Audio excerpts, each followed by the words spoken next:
when we're talking about that technician and management role, for me, it does go back to, is it a training issue or a process issue when there's a problem? And then it's most of the time it's a training issue if it's people oriented. And so we're just going to look at, I do it. I think sometimes we skip the I do it, and it's just you do it, right? So it's I'm literally going to do it, and you're going to be with me for a longer time. And I would just use the rule of thumb: do it 3 times longer than you think you should. Do it yourself with them watching 3 times longer than you think you should. You know, a good example is when I transitioned out of listing production.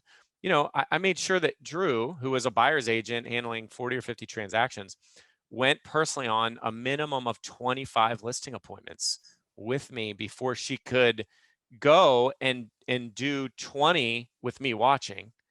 And so there was 40 to 50 into it before she was doing it on her own, right? So just can give, you know, I would encourage you to give people grace, and do the training. I do it a couple times longer than you think you should, because the temptation is going to be to walk away. And here's the thing: it feels really good in the short term to walk away immediately and say, you just do this, and then you go look at something else. And that's getting it done at like 20, 30, 40% efficiency.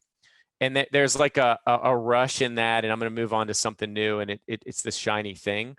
The reality is that if you do that in your whole business growth journey, what I've learned for myself anyway, is that in the long run, it costs much more time and energy to do things that way. And so if I can just have the discipline to do it myself and allow them to watch and train, not till they get it 30%, 40%, 50%, but they're at 80 to 100, maybe even 110%, and go super deep on that thing before I turn and move to the next thing. That is really hard to do. It takes patience. And yet in the long term, over a 5-year business growth journey, I've experienced that things are tighter, they're better run, and you just don't have quite as many issues as if you do it the other way. Yeah, it brings up like my first, well, not my first exit from a position, but when I exited listings, it was exactly the wrong way. Like it was textbook, exactly what you said not to do. I remember I hired like this guy. He was a seasoned agent, and you know, he was just going to come in and take all my listing appointments. And I think I showed him like once. I don't even think I took him on a listing appointment with me. I'm like, dude, you're an agent. You have a license already. You've been practicing for 10 years. Surely you can do this. Yeah. Like, here's our listing presentation. Like, here's the paperwork. You got it. I let him go out on this is embarrassing. 105 listing appointments. 105 listing appointments. And because I was like so happy at this point. I was doing like 8 to 10 a week. I was just out of my mind with production, and you're just pulled in all these different directions. And I remember he listed like 30 of them.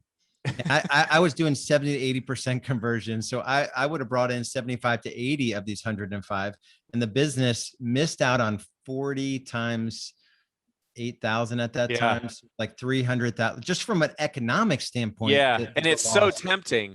It's so tempting when you're in the moment to offload that.